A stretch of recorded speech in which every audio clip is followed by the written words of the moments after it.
आज वहाँ पर हो रहा है, कल यहाँ पर भी हो सकता है। अगर ये स्लोवेनिया में हुआ ना, मैं आपको बता रहा हूँ, हम इसको बचा नहीं पाएंगे। तो आप सब लोगों को केयरफुली काम करना है, कोई गलत चीज़ नहीं करनी। कि हमारा प्रोसेस कहाँ तक पहुँचा है, तो उनको कंट्री आउट के नोटिस दे दिए गए।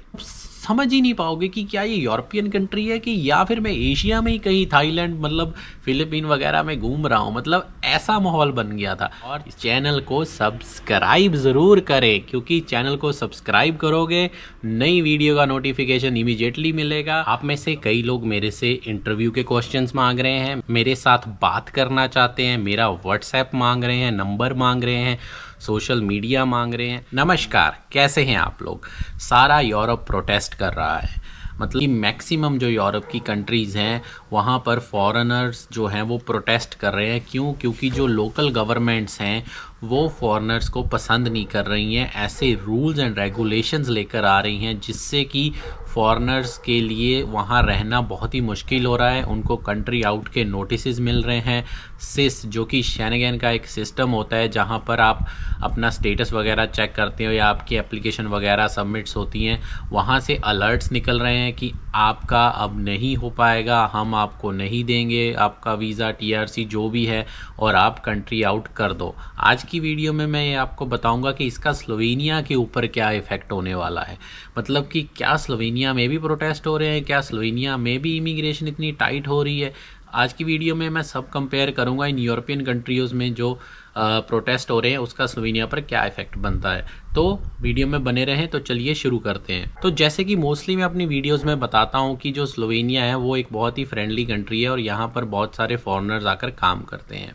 ऐसे ही बाकी यूरोपियन कंट्रीज़ में भी बहुत सारे फॉरेनर्स आकर काम करते हैं। जैसे कि पोर्चुगल सबसे बड़ी कंट्री है यूरोप में जिसमें कि बहुत सारे फॉरेनर्स आकर काम करते हैं, जिसमें मेजॉरिटी ऑफ फॉरेनर्स एशिया से आते हैं, इंडिया, बांग्लादेश, नेपाल, पाकिस्तान, यहाँ से।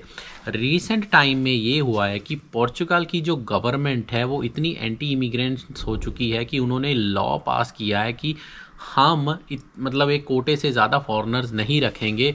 और उन्होंने क्या किया कि जिन लोगों के पिछले 5-6 साल से टीआरसी बने थे या वो पिछले 1-2 साल से फिंगरप्रिंट्स की वेटिंग में थे, टैक्स पे करी जा रहे थे, और जब वो अपनी टाइम पे मतलब ऑफिस में जाकर अपना स्टेटस चेक करने गए और कुछ मतलब पता करने गए कि हमारा प्रोसेस कहाँ तक पहुँचा है, तो उनको कंट्री आउट के नोटिस दे दिए गए। मतलब आप सोच कर देखो कि किसी को कंट्री आउट का नोटिस मिल रहा है और वो इस होप में जा रहा है कि शायद मेरा काम होने वाला है, लेकिन वो वहाँ पर जाकर सरप्राइज हो जाता है। तो ये सब हुआ पोर्चुगाल में। इसी के साथ पोर्चुगाल में जो पासपोर्ट जो सिटीजनशिप का लॉ था वो पहले था कि 5 साल में आप सिटीजनशिप ले सकते हैं। उसके ऊपर भी एक लॉ लेकर आ रहे हैं कि जो पोर्चुगल में जो लोग पोर्चुगल स्पीकिंग कंट्रीज से आते हैं जहां पर पोर्चुगल की लैंग्वेज भी बोली जाती है, वो 7 साल में, और बाकियों के लिए जैसे स्लोवेनिया में भी है 10 साल में पासपोर्ट का करेंगे। इसका ज़्यादा कुछ लेना देना नहीं है, लेकिन ये भी एक एंटी इमिग्रेंट लॉ ही आप समझ सकते हो कि पहले 5 साल में पासपोर्ट मिल रहा था और अब वही कंट्री 10 का करने वाली है। अब ऐसे ही सिमिलर प्रोटेस्ट हो रहे हैं फ्रांस, जर्मनी, इवन कि अगर हम यूरोप के बाहर भी जाए ना, ऑस्ट्रेलिया जैसे देशों में भी ऐसे प्रोटेस्ट हो रहे हैं। तो अब मैं आपको बताना चाहता हूं कि क्या स्लोवेनिया में भी ये प्रोटेस्ट हो रहे हैं। देखिए, स्लोवेनिया में आज की डेट में तो इतना कोई प्रोटेस्ट नहीं हो रहा, लेकिन कंप्लेंट्स बहुत आ रही हैं। मतलब कि आप लगा लो कि जो कंपनीज़ हैं मोस्टली वो एंटी इमिग्रेंट्स के अगेंस्ट जा रही हैं। वही कंपनी जो कि मतलब पहले वर्कर्स को बुला रही थी और अब कह रही हैं कि ये वर्कर्स हमारी कंपनी के लायक नहीं है, ये हमारी कंपनी में हमारा वर्क सिस्टम को ख़राब कर रहे हैं। लेकिन गवर्नमेंट मतलब फुली मतलब इन्फ्लुएंस्ड नहीं है इससे, वो आपकी बात भी सुन रही है। गवर्नमेंट जो स्लोवेनिया की है वो मतलब कि हर किसी के हक में ये बात सुन रही है। हाँ, पीछे एक खबर आई थी कि स्लोवेनिया नेटो से बाहर जाने की प्लानिंग कर रहा है। उसका मतलब हमारे टीआरसी इमिग्रेशन से कुछ लेना देना नहीं है, लेकिन उसका इफेक्ट ज़रूर पड़ता है क्योंकि फंडिंग कम हो जाती है फिर स्लोवेनिया में। लेकिन अब जो मैं आपको बात बता रहा हूँ कि ये जो एंटी इमिग्रेशन के अगेंस्ट प्रोटेस्ट हो रहे हैं इन कंट्रीज़ में, जो स्लोवेनिया में भी होंगे या हो रहे हैं या क्या होगा। देखिए, आज की डेट में स्लोवेनिया में कंपनीज़ को वर्कर्स की ज़रूरत है, बहुत ज़रूरत है। मतलब आप हिसाब लगा लो कि काम इतना बढ़ गया है कोविड के बाद, क्योंकि कोविड के टाइम पे हर एक कंपनी ने अपने वर्कर्स को निकाल दिया था। तो मोस्टली जो वर्कर निकाल दिए गए थे वो वापस फिर जॉब्स पर नहीं आए हैं। तो इसकी वजह से अब स्लोवेनियन कंपनीज़ को बहुत वर्कर्स की ज़रूरत पड़ रही है, स्पेशली फैक्ट्रीज़ में, वेयर हाउसेज में, कंस्ट्रक्शन के कामों में बहुत ज़्यादा ज़रूरत पड़ रही है स्लोवेनिया में। एक नॉर्मल सी बात है कि जब किसी भी कंट्री को वर्कर्स की ज़रूरत पड़ती है, मतलब लोकल वर्कर्स नहीं मिल पाते, तो वो बाहर से वर्कर्स लेते हैं। बाहर से वर्कर लेने का मतलब है कि इमिग्रेशन हो रही है। इमिग्रेशन का मतलब है कि आप भी आओगे और शायद फ्यूचर में आपकी फैमिली भी आएगी। तो उस कंट्री को वो सब अडॉप्ट करना पड़ता है अकॉर्डिंग टू फॉरेनर्स ऑल्सो। जैसे जैसे फॉरेनर्स की पॉपुलेशन बढ़ती है तो कंट्री उस हिसाब से रूल्स एंड रेगुलेशन बनाती रहती है। क्यों? क्योंकि फॉरेनर आने से कंट्री को फाइनेंशियली बहुत बेनिफिट होता है। आपके आने से स्लोवेनिया बहुत कमाई कर रहा है, मतलब आप लोग बहुत पैसा पे कर रहे हो स्लोवेनिया को, टैक्सेस पे कर रहे हो, इमिग्रेशन प्रोसेस के पैसे पे कर रहे हो। तो स्लोवेनिया को आपकी ज़रूरत है, क्योंकि इकोनॉमी जो स्लोवेनिया की है वो इतनी बड़ी नहीं है। तो जो भी पैसा लीगली स्लोवेनिया में आ रहा है वर्क परमिट के थ्रू, टैक्सेस के थ्रू, आपकी सैलरी के थ्रू और कंपनीज के थ्रू, उनको तो इस चीज़ का फ़ायदा ही हो रहा है। इसलिए स्लोवेनिया अभी तो स्टार्टिंग में तो बहुत ही फ्रेंडली है फॉरेनर्स के लिए।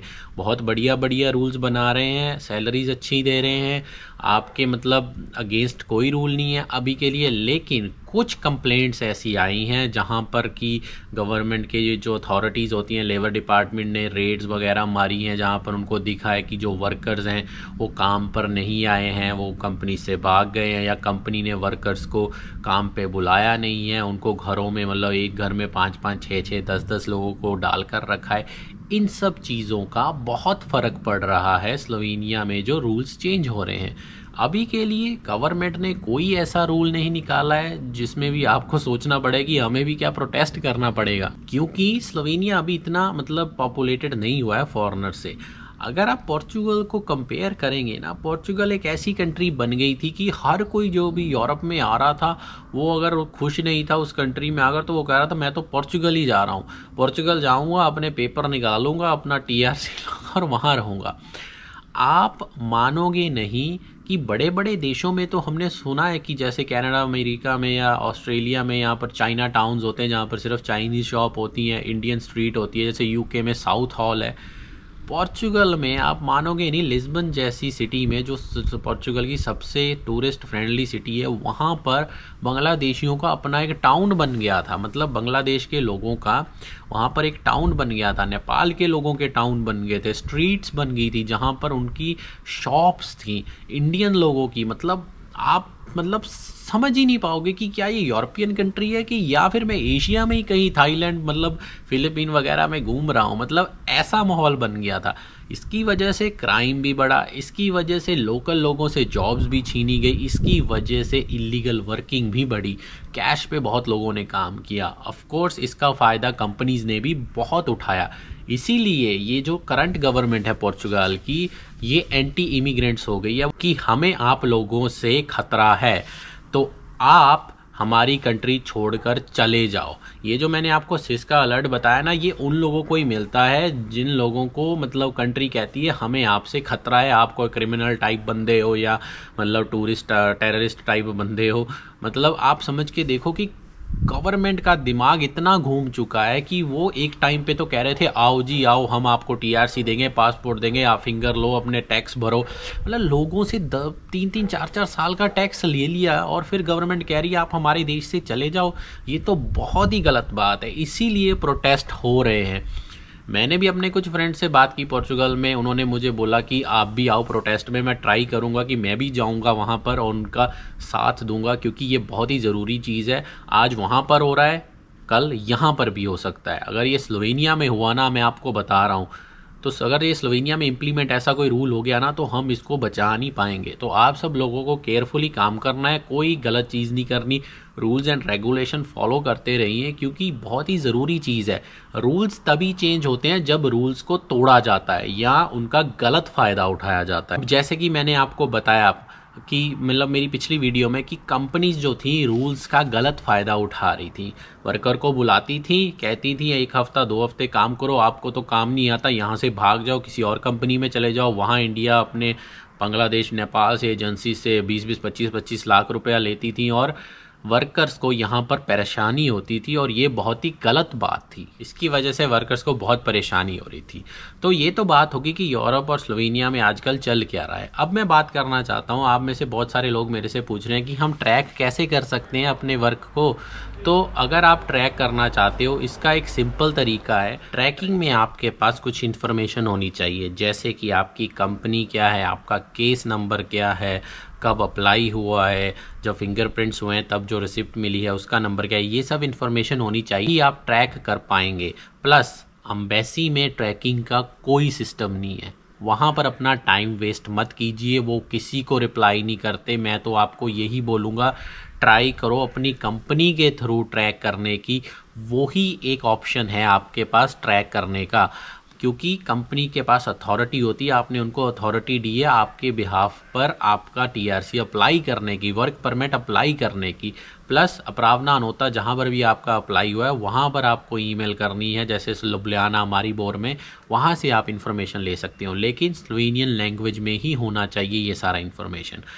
अब मैं बात करना चाहता हूँ कि ये जो 2 साल का टीआरसी मैंने कंफर्म कर दिया, ये सच में बिल्कुल कंफर्म है, इसमें कोई ऐसा नहीं है कि अब 1 का मिलेगा ये है वो है। मतलब जैसे मैंने बताया कि अगर कॉन्ट्रैक्ट 2 का लगा है तो 2 का ही मिलेगा, ये बहुत ही बेनिफिशियल चीज़ है। और गवर्नमेंट देखिए, मैंने पहले ही बताया कि स्लोवेनिया की गवर्नमेंट फ्रेंडली गवर्नमेंट है, अभी तो सब कुछ मतलब आपके हक में ही कर रही है, इसको स्मूथ कर रही है कि जो फॉरेनर्स आ रहे हैं उनका एक्सपीरियंस अच्छा रहे स्लोवेनिया में। देखिए शुरू में ना, जब किसी भी यूरोपियन कंट्री में या वर्ल्ड में किसी भी कंट्री में इमिग्रेंट्स आने शुरू होते हैं ना, तो गवर्नमेंट बहुत खुश होती है।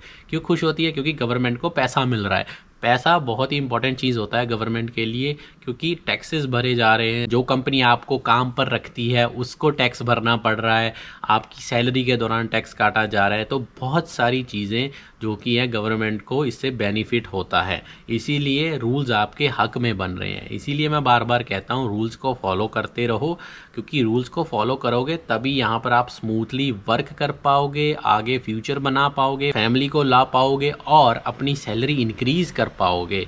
साल के बाद हर साल सैलरी जैसे इंक्रीज़ होती है, लेकिन आप डिमांड भी एक्स्ट्रा कर पाओगे। तो ये बहुत ही इंपॉर्टेंट चीज़ें हैं जो आपको इनका ख्याल रखना पड़ेगा। अब बात आती है कि अगर स्लोवेनिया ने ये रूल्स जैसे कि बाकी कंट्रीज़ ने अडॉप्ट किए हैं, तो क्या स्लोवेनिया अगर प्रोटेस्ट करने लग जाएगा तो स्लोवेनिया आपकी बात सुनेगा? देखिए, जब भी किसी देश में कोई प्रोटेस्ट होता है तो अगर मेजॉरिटी बहुत ही ज़्यादा है तो गवर्नमेंट को उनकी बात सुननी पड़ती है। पोर्चुगल में भी मुझे सुनने में आया है कि गवर्नमेंट बात सुनने को तैयार है, मतलब कि वो कह रहे हैं कि शायद हम ये जो रूल्स हमने बनाए हैं इनको हम वापस ले लेंगे। तो ये बहुत ही ज़रूरी चीज़ है। अगर स्लोवेनिया में कल को ऐसा कुछ होता है, मैं तो सबको यही रिक्वेस्ट करता हूँ मेजॉरिटी से एक साथ कोई प्रोटेस्ट करना है या कुछ भी है तो साथ मिलकर करना, इंडिविजुअली मत जाना। इंडिविजुअली बात नहीं सुनी जाती। मैं तो अब भी बहुत सारे लोगों को बोलता हूँ कि अगर आपको आपकी जॉब के ऊपर सैलरी कम दी जा रही है, आप ज़्यादा घंटे काम कर रहे हो, लेकिन आपको बहाने लगाकर आपका मालिक सैलरी काट रहा है, जी मेरे पास पैसे नहीं है, काम कम है, आपने काम गलत किया, ये है वो है, रहने के लिए गलत जगह दे रहा है और काम आपसे बहुत करवा रहा है, आप जाकर लेबर डिपार्टमेंट में कंप्लेंट करो, पुलिस में कंप्लेंट करो। आपको ये सफ़र करने की ज़रूरत बिल्कुल नहीं है। मैं तो आपको यही सजेस्ट कर रहा हूँ, ये बहुत ही ज़रूरी चीज़ है। आई होप आपके कुछ डाउट्स क्लियर हुए होंगे, क्योंकि आप में से कई लोगों ने ये प्रोटेस्ट वाली चीज़ें सुनी होंगी। तो आज की वीडियो में बस इतना ही। वीडियो को लाइक करें, शेयर करें और चैनल को सब्सक्राइब ज़रूर करें, क्योंकि चैनल को सब्सक्राइब करोगे नई वीडियो का नोटिफिकेशन इमीडिएटली मिलेगा। तो आज की वीडियो में बस इतना ही। धन्यवाद। आप में से कई लोग मेरे से इंटरव्यू के क्वेश्चंस मांग रहे हैं, मेरे साथ बात करना चाहते हैं, मेरा व्हाट्सएप मांग रहे हैं, नंबर मांग रहे हैं, सोशल मीडिया मांग रहे हैं।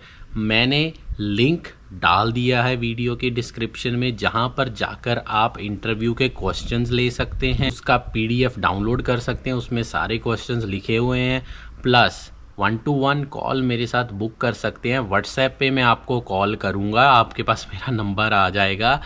सोशल मीडिया फेसबुक है मेरा, आप फेसबुक पे मुझे कांटेक्ट कर सकते हैं। इंस्टाग्राम मेरा कोई नहीं है, ठीक है। तो ये कुछ वेज है जहाँ पर हम बात कर सकते हैं। प्लस कमेंट्स में आप अपना ज़रूर क्वेश्चंस लिखें, क्योंकि मैं वहाँ पर आपको रिप्लाई करता ही हूँ। ये बेस्ट वे है आपके क्वेश्चंस का आंसर करने का। लाइव मैं करता हूँ हर वीकेंड के ऊपर, जहाँ पर हम Q&A करते हैं, क्वेश्चन एंड आंसर्स करते हैं, जो कि एक बहुत ही अच्छी ऑप्शन है।